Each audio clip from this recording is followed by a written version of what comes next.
Brian and Kenzie in the morning. And Chicago's alternative all day. Q101. Brian and Kenzie on Q101, and time for a fact that makes your brain go. People are eating stuff they shouldn't. So not food. They're eating something that's very dangerous and can kill them. It's a new trend, and you need to stop. And we're going to tell you to stop right now because you might actually think you're doing something okay, and I'll explain that when I give you what it is. So Kenzie thinks it's scrub daddies, which, by the way, every household should come with a scrub daddy. You buy a house, there should be scrub daddies. I don't know if anybody out there has not used one. They are ridiculous in how good they are at cleaning pots and pans and dishes and everything. It makes old sponges look like, the one time you try something new, an advancement in a product, and the other one you never will touch again. Scrub daddy, pretty good, but don't eat them. Don't eat them. No, don't eat them. They're not like good for a cleanse or a detox. Nothing. They're not going to soak up all the calories in your body. Yeah, or the alcohol. No, they're not going to do that. And Case thinks it's taking shots of dishwasher detergent. Ugh. I think alcohol has become passé, and people are saying, what if we break into the cleaning supplies again? Eating clean. Eating clean. It's part of that. This is this is what America wants. Yeah, don't do that. It's none of those things, by the way. What it is packing peanuts. People are eating packing peanuts.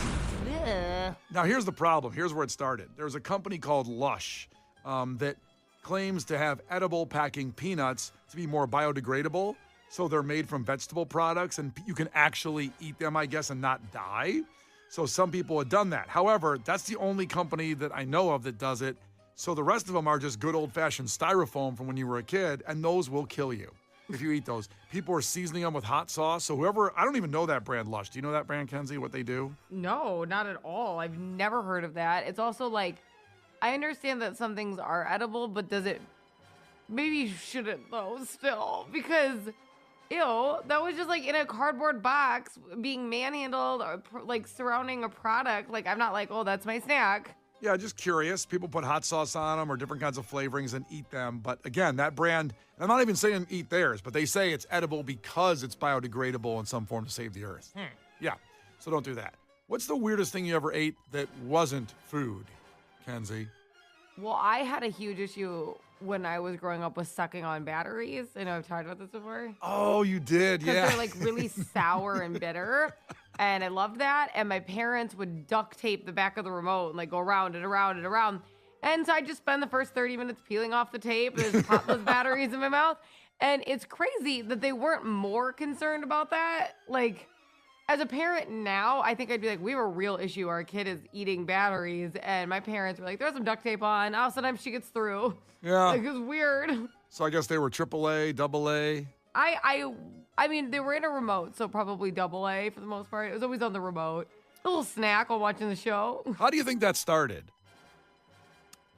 That's a good question. I was probably changing them. In the beginning. Let's go back to the... Well, I always loved, who didn't love playing with, like, clicking on and off the thing that covers the batteries, right? Yeah, the remote cover. Yeah, no, it's So I know I did that a lot. Yeah. And then you thought, why not pop one of these in my mouth? Hey.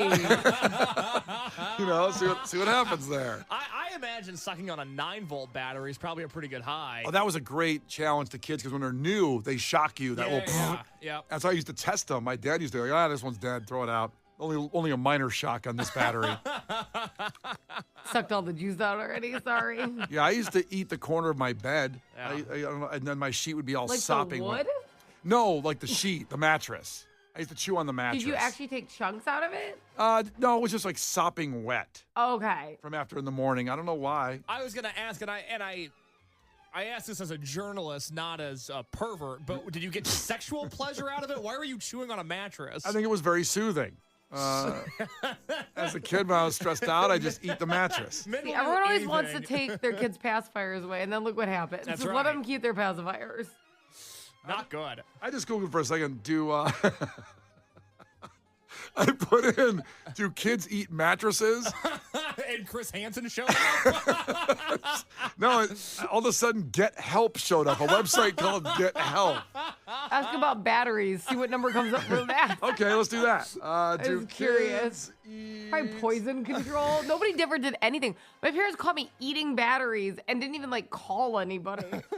So AI came up and said, yes, unfortunately, children do swallow or ingest button batteries. That's actually serious. Those things they can choke on, the little watch battery things or whatever. Well, yeah, guess what? When you swallow the bigger ones, you would think it's even worse. Adam checked into the text line 630 and said, I used to bite through glass cups when I was younger. They wouldn't let me have glass till I was in 8th grade. Who is he, Hulk Hogan? I know, it was the Incredible Hulk. Oh my It'd be God. so scary. That's what the Grinch did. He would eat glass when he was a baby. Oh my God. Good Lord. Imagine giving your kid food. He's eating glass. He's eating glass. That's a man right there. No kidding. That's my boy. That's my guy. Case, what about you? Ever eat anything that wasn't food when you were a kid? Well, I feel normal now because your guys are so weird, but I was a big paper eater. That was almost my party trick growing up, where it's like, hey, you know this math homework? Watch me eat it. I like Case ate my homework again. It's Brian and Kenzie on Q101. Stop eating packing peanuts. Even if they say they're edible, they will kill you. It's Brian and Kenzie on Q101. Brian and Kenzie. On Q101. All right, well, we got a lot of new fun nominations here for Piece of Garbage Madness. Brian and Kenzie on Q101. And essentially the bracket that I'll have put together by next Thursday. And there'll be about 4 matchups a day. So you have to make sure for sure right now that you are following us on Instagram, Twitter, and on Facebook. Because that's where I'm going to put up all the polls of each matchup. That's how we do it. You decide who wins and who advances. I didn't really maybe make that clear.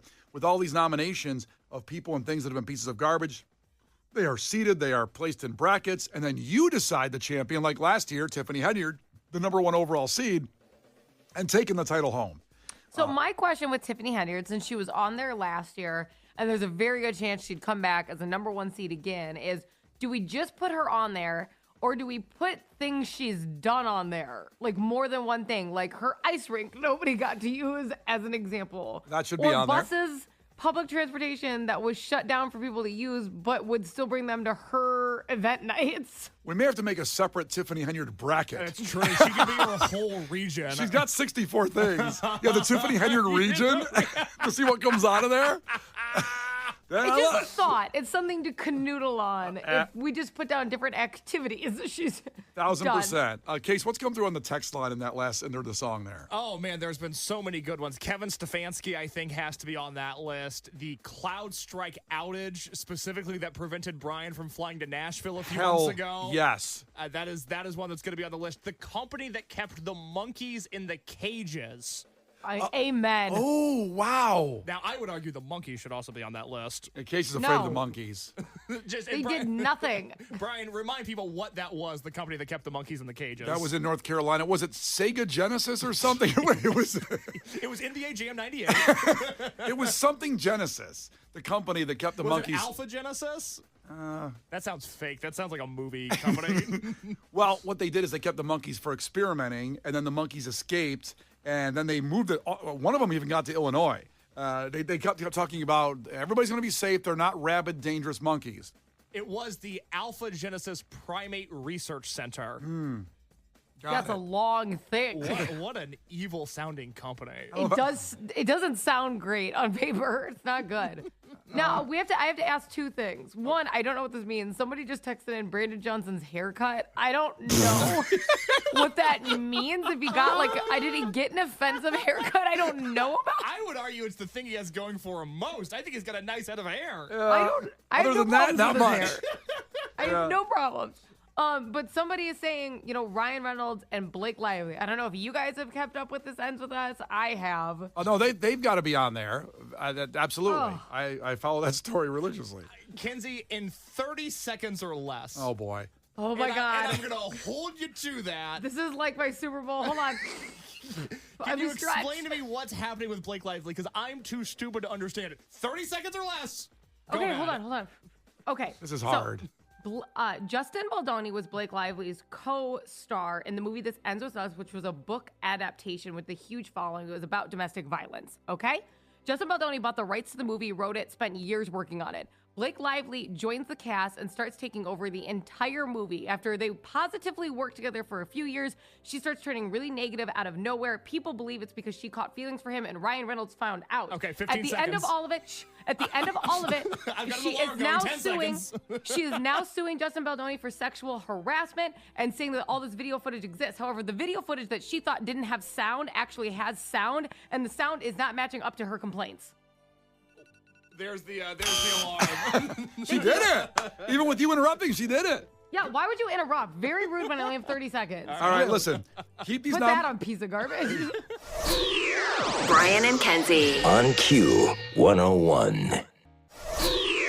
Brian and Kenzie. On Q 101. Brian and Kenzie on Q101. Really excited, as always, to welcome our friend Billy Corgan back to the show after a historic announcement yesterday at the Lyric Opera House, which Case was in attendance for this press conference. But Billy, welcome to the show. We're so stoked to have you back. And this is about a night of melancholy and infinite sadness at the Lyric Opera House, Friday, November 21st. That's opening night, and there will be several nights in a row through the 30th. And we'll have tickets for this coming up after our conversation. But Billy, welcome in. It's so good to talk to you again. I hope you're doing well, buddy. Oh, thank you. Is the sound okay? It does sound okay, yeah. We had a little problem with our phone lines today, and Billy's on a Google phone number here, and it sounds great. We love hearing your voice.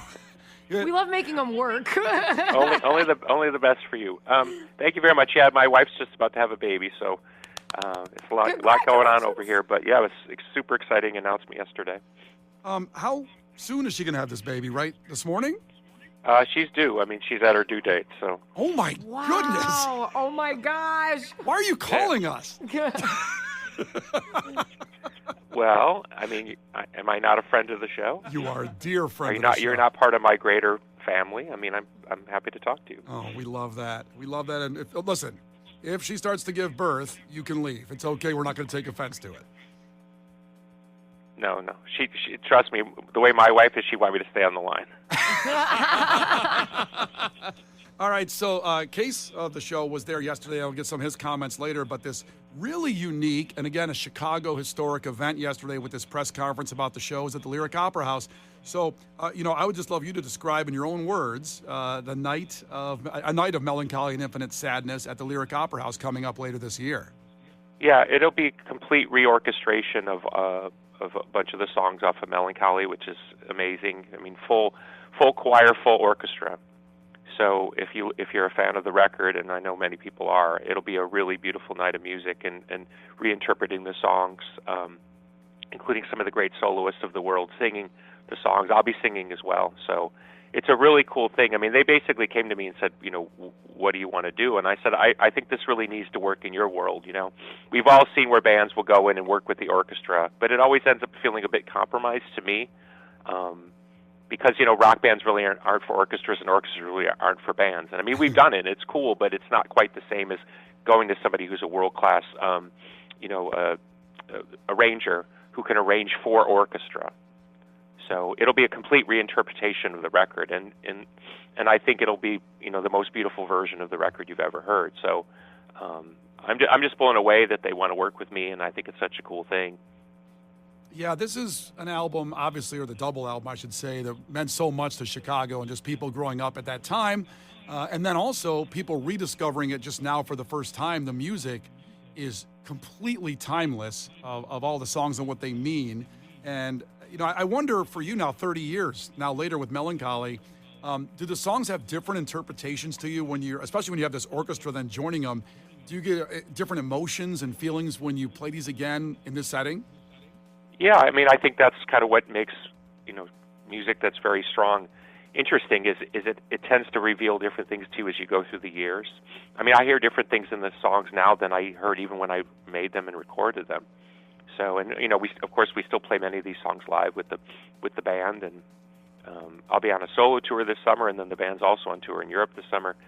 So I get a lot of chances to play these songs and get to see people's different feelings for the songs. And, a song like Tonight, Tonight, I think I think that sort of gained stature over time.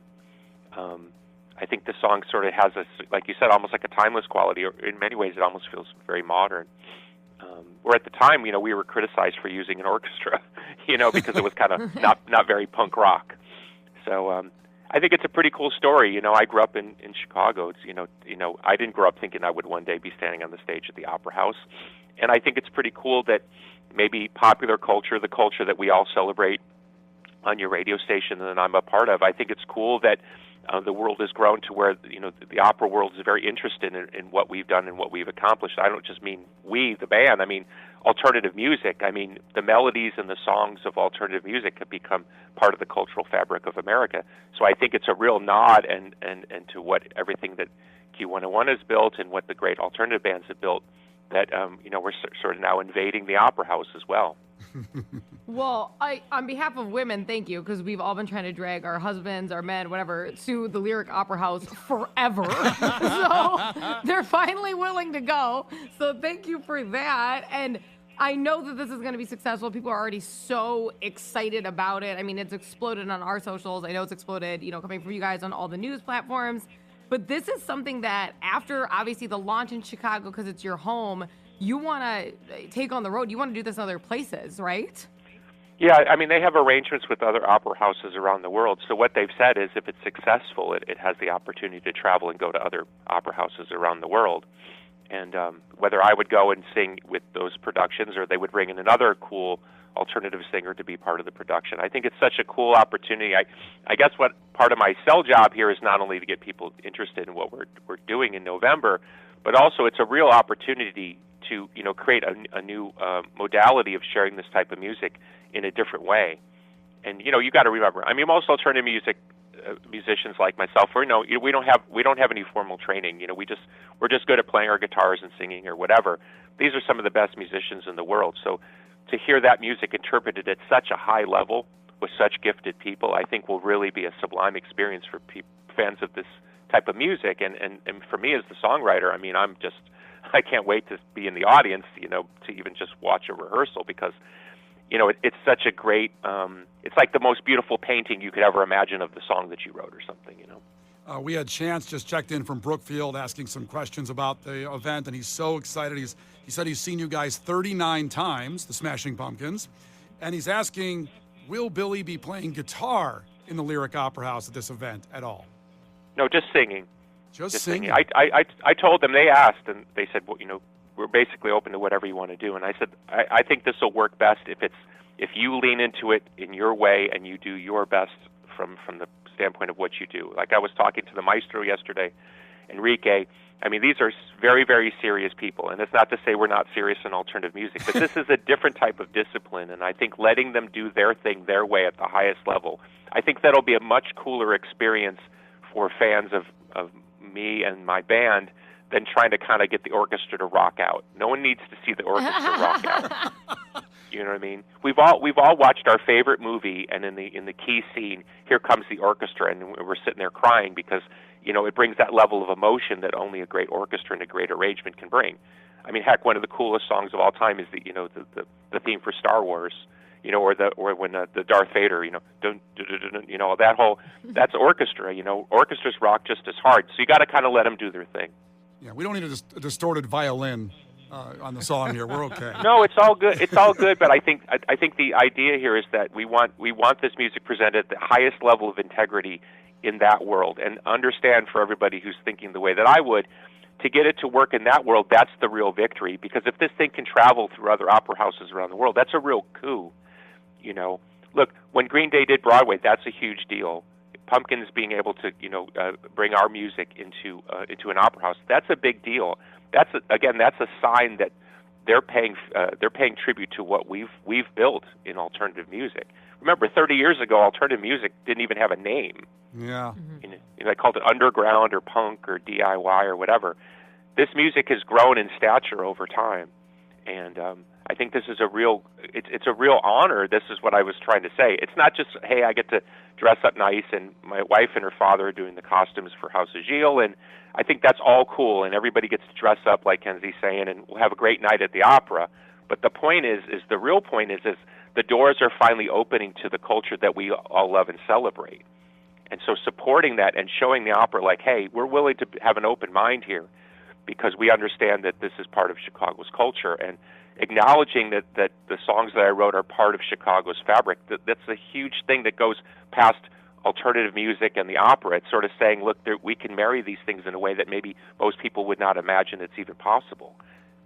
Yeah, we have some tickets coming up in a second, but I think it's really worthy to note that tickets start at $49, and they'll go on sale to the general public on April 11th at 10 a.m. at the Lyric Opera Chicago website, but also are currently available to subscribers of the Opera House's 25-26 season package.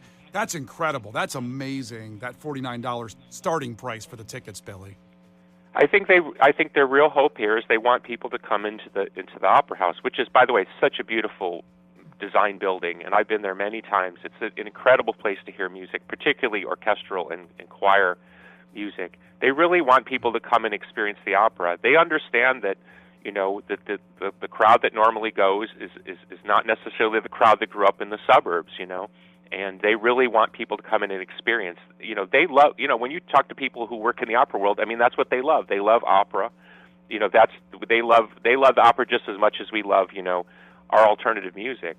But they really want to share this music with the world, and I think, in a way, to name me a bit of an ambassador to try to help bring people in that maybe would never go, like Kenzie was saying, that would never ever go and experience. I was just there a couple months ago seeing Mozart's Requiem. I mean, I was in the crowd crying. It was as beautiful and amazing as anything I've ever seen, and I've seen some of the greatest bands in the world. So I can only encourage people to, to really open their hearts and their minds to this. This is a really cool thing for Chicago. Well, Billy, yeah, absolutely. And I just want to say congratulations, Billy, because once again, you get to probably be the pioneer of this musical exhibition when this is successful and it, going on the road and being in other cities. So that's really incredible. Thank you. Yeah, I mean, I feel really honored, and I think if you can understand everything I'm saying, this, we're taking this very seriously. This is not kind of a laugh or a wink or let's have a night celebrating the 30th anniversary of a record. It's like, no, this is a doorway to something much greater. And so the fight, if that's the right word for it, is to fight to make it as great as it can possibly be, and do a really, really beautiful job and really blow people out of the water. So if you've heard this record one time or 50 times, I think you'll be surprised at what you're going to hear. It's amazing. Thank you, Billy. And listen, as a friends, we are wishing your wife safety and health in the next few days, and another member to the Corgan family delivered perfectly. Thank you. It is a girl, but she said no to the name Brian. I'm sorry. Oh, dang it! I was like, that's a cute name for a girl now, and I got the death glare. What about Kenzie? Yeah. We all know there's only one Kenzie in Chicago. Okay? Oh, what a recovery! There's only room for one. All right, God bless you guys. All right, thank you, Billy. Talk to you soon. Bye. Take care, buddy. That was Billy Corgan of the Smashing Pumpkins. What an amazing, cool thing. Well, first off, what an amazing guy. And we all should be sending our thoughts and prayers to his wife on a happy, safe delivery of his third child joining the family there with Billy Corgan. Now, we do have tickets. Again, I am stunned. The ticket price is starting at $49 for this unique, historic event. It will be November 21st, 22nd, 25th, 26th, 28th, 29th, and 30th at the Lyric Opera House. And tickets go to Lyric Opera House, Chicago's website. But we have links also on all our Q101 and our socials. But how about the first person in for free? How about that? Right now, text OPERA. And like Kenzie said, maybe guys don't know how to spell opera. You're like, they're like, pick something else. Break it down for me, Brian. OPERA. Oh, I was so nervous you were going to mess up in the middle there. I'm looking at a sheet. Otherwise, I wouldn't have done it. Good call. Text that to 312-591-8300 for your chance to win the tickets to opening night of A Night of a Melancholy and Infinite Sadness with Billy Corgan at the Lyric Opera House of Chicago. So again, it's opera. Text opera to 312-591-8300 right now for your chance to win. Brian and Kenzie. On Q101. Brian and Kenzie on Q101. Time for head-to-headlines. You decide the content of the show based on the headline alone. We compile the funniest headlines of the week, and we narrow it down to two. And then you choose which one we break down, which is right now. Let's go over them one more time real quick. Headline number one was, Man says his dog shot him while he was, quote, relaxing with his female friend in bed. Okay. I did tell you that story as a bonus audio, and that was from Megan in Chicago who submitted that one. Thank you, Megan. Headline number 2 is traveler caught concealing live turtle in his pants at Newark Airport. That's tough. As intriguing as number 2 was, it was a landslide for number 1. We'll never talk about the turtle story. Sorry. Sorry. It's gone. It's out. You have to Google it. But headline number 1 won by your voting on the text line. Man says his dog shot him while he was, quote, relaxing with his female friend in bed. Now, I will say this, too.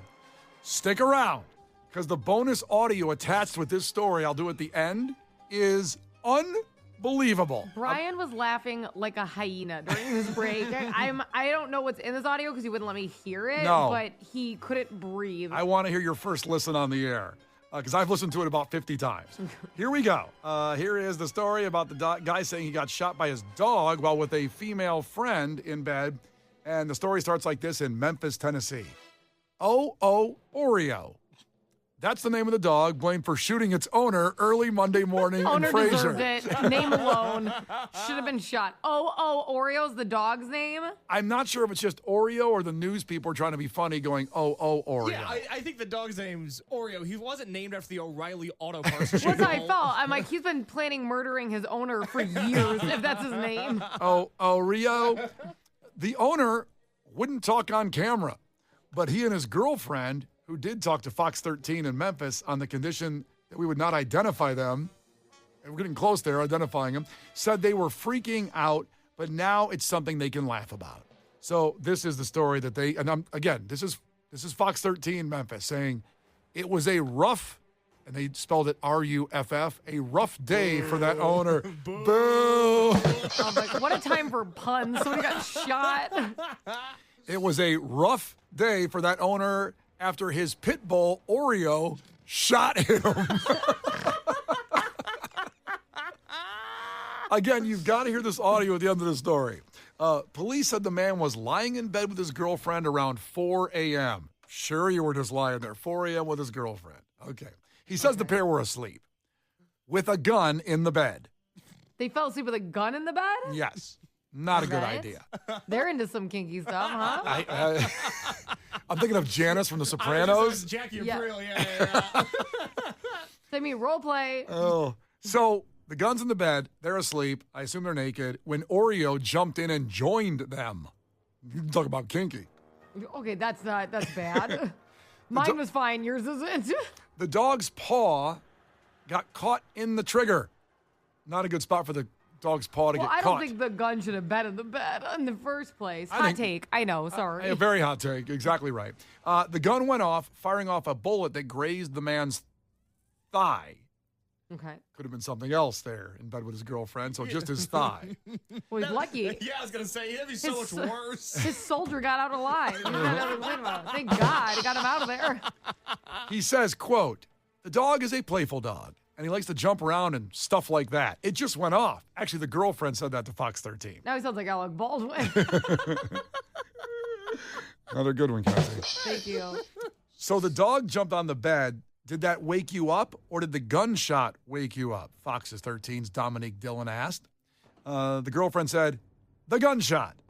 The girlfriend said while laughing, "Yeah, a combination of the two, the dog and the gunshot in bed." Well, the gunshot would do it for sure. I would think so, although Pitbull, I'm sure a bark could wake you up too. Oh, yeah. The couple told Fox 13 that they will be positive, P-A-W. They're trying to say positive, but they said positive. Fox 13 did. Cute.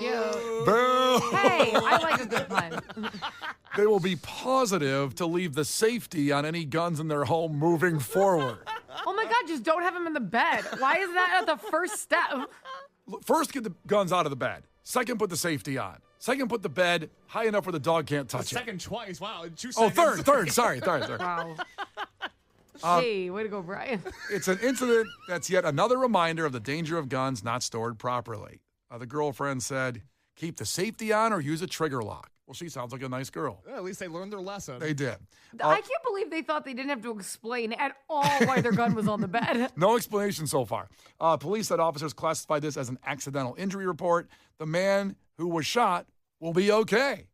Just in the thigh, not in the hoo-ha. There. I guess it would have been her in the hoo-ha. All right, so here's the audio I promised you. Let's hear this. I'm ready. This is from Fox 13. This is the news story, and it sounds like the anchor didn't know the story before he started reading it from the teleprompter. I love those clips. I've been listening to this for days.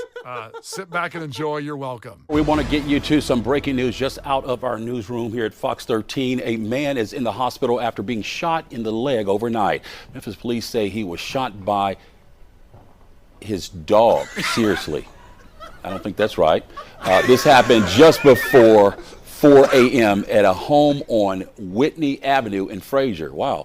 Police say the man was lying in the bed with a girl with a gun on the bed. Police say his dog jumped up on the bed, got his paw stuck in the trigger, and ended up hitting the trigger, shooting the man in the thigh. Wow.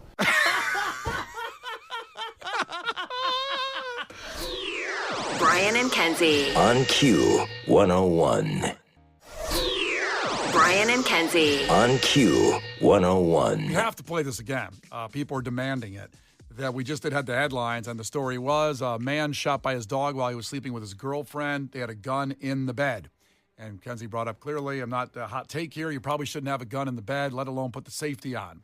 Just have the gun safety on. wasn't even on. They're like, let's just leave this here between us. Now we got a text from Ashley from Northwest Indiana saying, my boyfriend sleeps with a gun and it drives me insane. Always has one or two tucked under his pillow. Two? What are you, a Terminator? Yeah, double fisted. Yeah, what the hell? Two? There's First gotta off, one. right. Now we got two. And I understand, in safety, but can't you staple a holster to the wall so it's not in bed with you to put it Put it in some people do it in their nightstand, so very easily accessible, but also it doesn't go off and shoot her in the head. No one's ever sounded like less of a gun owner than, can you staple a holster to the wall? What is that? They have drawers in their house, Brian, already. Well, the thing is, it takes time to get it out of a drawer. I've seen it in But movies. not a holster stapled to the wall? No, if you're good out of the holster like Clint Eastwood is, or... Well, leave your drawer open. Wait, the drawer's got to be open all the time with the gun in it? No, but at night when you're sleeping. So no one has to go grab it at noon when they're eating a BLT. Relax. I want it in a holster on the wall, stapled. And that way I can just kind of... And not even hung up right. No, You didn't even say stapled. mounted. You said stapled. See, Case hasn't seen Tombstone yet. I've never heard of it. And so, Tombstone. You mean Tomb Raider? No, Tombstone, the Western with Kurt Russell about I Wyatt haven't Earp. seen that. Oh, This my one was goodness. This has got to get... We got to have Western month. We will. We've discussed this. Western month. Western month, Kenzie. I don't It's think we need coming. Western month. Kenzie, you made me watch 7 weeks in a row of scary movies last year. We're going to do Western month at some At point. Halloween, you watched 4. Relax. So we need Western month to watch. Yeah, that's right. You know what? 2026 is going to be Western year. That's too boring. I know Tombstone's incredible, and we were going to do The Unforgiven for Gene Hackman. He did Hoosiers instead, but anyway, the scene in there with the guy who's in the Terminator, who is the boyfriend of Sarah Connor in Terminator 1. I follow. He is in Tombstone as a Western cowboy who's really great with his irons. His Ringo is his name in the movie. Yeah. And he can sling those irons. They call the guns irons, in the Wild West. Like Marty Robbins, the old country singer. Yeah. Wow. I follow. You knew that. So I think the holster on the wall would be easier to get out, like you're out of your pocket to shoot somebody if you have to. Listen, don't shoot anybody. That's the rule. But safety is important. And if you have a gun. Boy, I would just never feel safe with Brian. Everything he's describing. Even the way he you can't see this, but the way he pulled the gun out, he pointed it at his head. I did. I went to my head. He didn't even point it forward. You are this is the way he whipped it out and it went to his forehead. Why'd I do that? His fake gun. Why'd I I don't do that? know. Yeah, I tell you what, that's why I can't have guns. Megan doesn't want me to have any because I'd have them on a holster and walk around the house all the time. You haven't really seen much of The Office, but there's an episode where Dwight becomes a manager and he starts doing that. He's walking around the office with a holster and a gun. He accidentally shoots the gun, so they make him put a banana in his holster because he still wants to carry the holster. Well, once again, here's the news story from Head to Headlines where the newsman didn't know it was about a dog who shot a guy in bed with his girlfriend in the middle of the night. We want to get you to some breaking news just out of our newsroom here at Fox 13. A man is in the hospital after being shot in the leg overnight. Memphis police say he was shot by his dog. Seriously. I don't think that's right. This happened just before 4 a.m. at a home on Whitney Avenue in Fraser. Wow. Police say the man was lying in the bed with a girl with a gun on the bed. Police say his dog jumped up on the bed, got his paw stuck in the trigger, and ended up hitting the trigger, shooting the man in the thigh. Wow. He's just reading the story on the air for the first time. Do you feel like as it went on, every detail made him go, well, they're white. Well, they're definitely white. Well, they're super white. Like everything was like definitely. And also, we have a new drop for the show. This newsman saying this. I don't think that's right. You're gonna hear that. You're gonna hear that on the show throughout. Let's see. Before we get to music and entertainment news, let's give this out because you have about 5 minutes left to text OPERA OPERA to 312-591-8300. That will get you first person into a night of melancholy and infinite sadness at the Lyric Opera House. We talked to Billy Corgan an hour ago. We're going to replay a couple clips from that in music entertainment news in a second, but you got to text quickly. OPERA, OPERA, to 312-591-8300 right now for your chance to win those tickets from Brian and Kenzie and Q101 and Billy Corgan. Brian and Kenzie in the morning. And Chicago's alternative all day. Q101.